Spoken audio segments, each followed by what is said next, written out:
our mailbag episode. We're taking a couple questions from everyone, and we're taking a little bit of a different twist on this too, because there are some that are definitely look ahead into this year type of questions, and there are some that actually, believe it or not, we've actually got some answers to already. So we are still going to acknowledge those questions because we appreciate whenever anybody takes the time to send them in and leave a review. We appreciate you so much. So even though it has an answer, Lisa and I are maybe going to take maybe a little twist and sort of give our opinion on them instead versus a full out answer. Okay, so let's start with at the top here, and let everybody know who you are, what your question is, and a quick reminder that if you do have a question, you can head on over to Apple Podcasts. You have to leave us a 5-star review, and then you leave us your question, and Lisa and I will answer as part of our mailbag segment. It can be anything soccer related. You know, one of my favorite that we ever done is when we do like the wish list type of things, and someone asked us to make our dream NWSL team without using allocated players, and it really made us think. So Lisa and I had a lot of fun with back and forth on that with our best roster. So head on over to Apple Podcasts, 5-star review, question, and we will get to it this year for sure. Let's kick it off here with 2SCRAD25. Their question is as follows. What are each of your top 4 players in college? Who do you think could be future USWNT, NWSL / women's soccer stars? 1 goalkeeper, defender, midfielder, and forward. So again, this is one of those questions where we have maybe a little bit of an answer because we were thinking about this and we're just like, well, actually, not too long ago, we saw some really good prospects get drafted in the NWSL draft, and we're maybe going to go through each of these positions and talk a little bit about who we think could have an impact in 2022. So, of course, as always, Lisa, it's a new year, but some things don't change. We love defense on this podcast. So we're going to start with goalkeepers, and then we're going to start with defenders, and then we're going to go on as forward. So who are we looking at for goalkeeper here? Yeah, so this one is really fun to kind of predict the future, looking at our magic ball to see what players can make a big impact. And starting with the goalkeeper is a position that's usually not drafted very high in NWSL draft, and it can tend to be overlooked. But one player that really jumped out to us was Jordan Bloomer. She is from Wisconsin, and she actually got drafted to Racing Louisville. She was a Big Ten Goalkeeper of the Year, a 2-time All-American, a youth national team member. She went to the Sweet 16 with Wisconsin, went on an undefeated streak with University of Wisconsin in the Big Ten Conference. She is a player that between the posts, between the sticks, she can be lights out for a team, organize, use her vocal leadership. And a lot of times, if she's a player that we looked at the college game and now coming into the NWSL, she might not get the opportunity at a lot of teams to make splashes because there are so many good goalkeepers in the league. However, she got drafted to Racing Louisville, and Racing Louisville recently released Michelle Betos from contract. So they are without a starting goalkeeper right now. Now they have other goalkeepers on their roster that of course will make big impacts, but this is a really, really good big chance for a player like Jordan Bloomer to step into a program and make her mark known immediately. Get to Louisville, start working with the goalkeeper coach, start working with the back line and the defense to be that loud vocal voice organizing from the back line. So this is a player that you have to keep your eye on. She will be rising in the ranks throughout this NWSL season. I hope she gets some time. Who knows how this season's going to go. And for Racing Louisville, they have really not too high of a bar set for them in 2022. So they can see a player like Jordan Bloomer first time in the NWSL, maybe get some starts, get some minutes in the purple jersey. She's a goalkeeper. You want to take it away for defender? Yeah, let's roll on into defenders. We're taking a look at Naomi Girma. She got drafted number 1 overall to San Diego Wave FC. And there was a little bit of a toss-up, right? Let's take it back a little bit. During that draft day, there was some real back and forth from San Diego about potentially who they were going to take at that number 1 selection. And they opted to go with a defender out of Stanford. And, you know, I really did like this pick. I know we were both fans of it when we were talking about it in our draft recap. But I know that there were maybe some folks out there that were kind of like, wow, is this really the position that San Diego Wave FC needs to sort of fill out? Because when they were sort of building their roster a little bit ahead of the expansion draft, ahead of the regular draft, there was a lot of chatter about the players that were already in place. And a lot of them were some defensive players, right? Making the move for a big goalkeeper and Kaylin Sheridan, announcing their first player ever signing with Abby Dahlkemper, right? Making a move for Tegan McGrady and a fullback from Washington Spirit.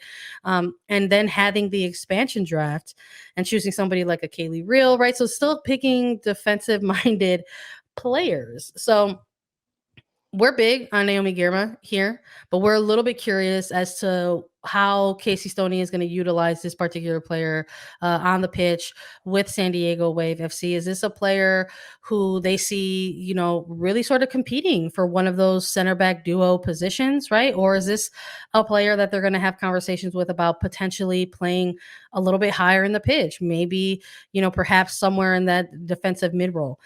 She's someone who's capable of that. But this is also a player, that we're going to see those answers come to play right during the 2022 season.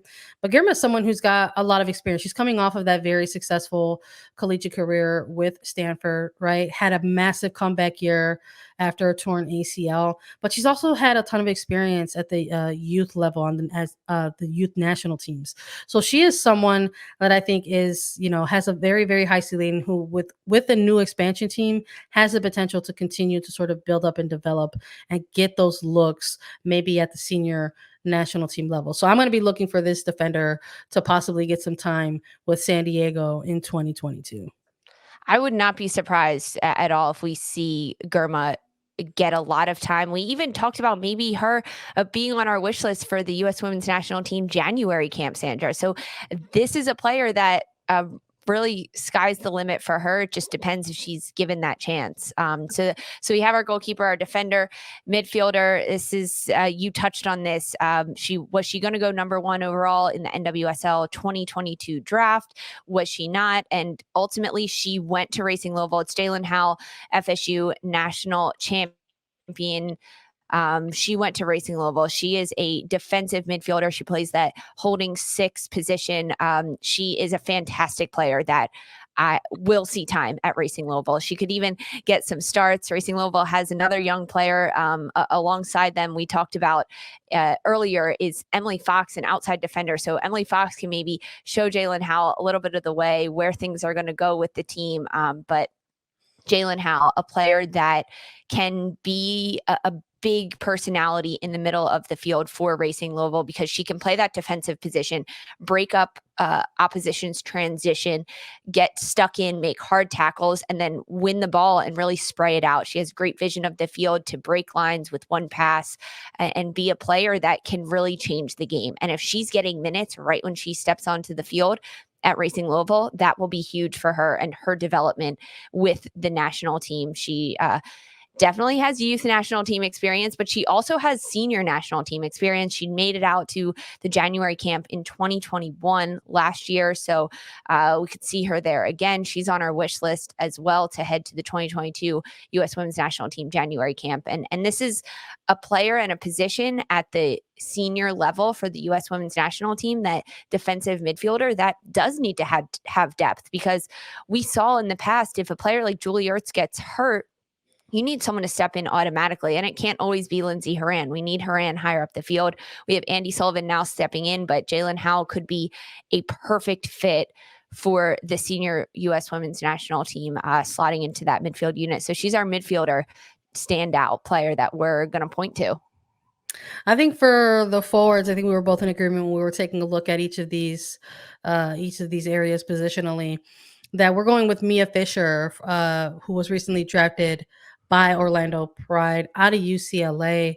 We liked this player and this pick specifically during the draft, and we think this player could have an impressive 2022. Orlando Pride is a franchise that is currently in the beginning stages, right, of this new era that they're hoping will lead them to some success on the pitch, right? Maybe some postseason appearances and perhaps some hardware along the way.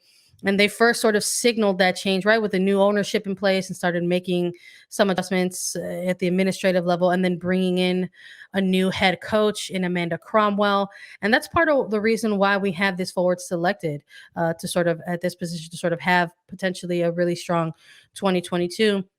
is because there is that sort of UCLA connection.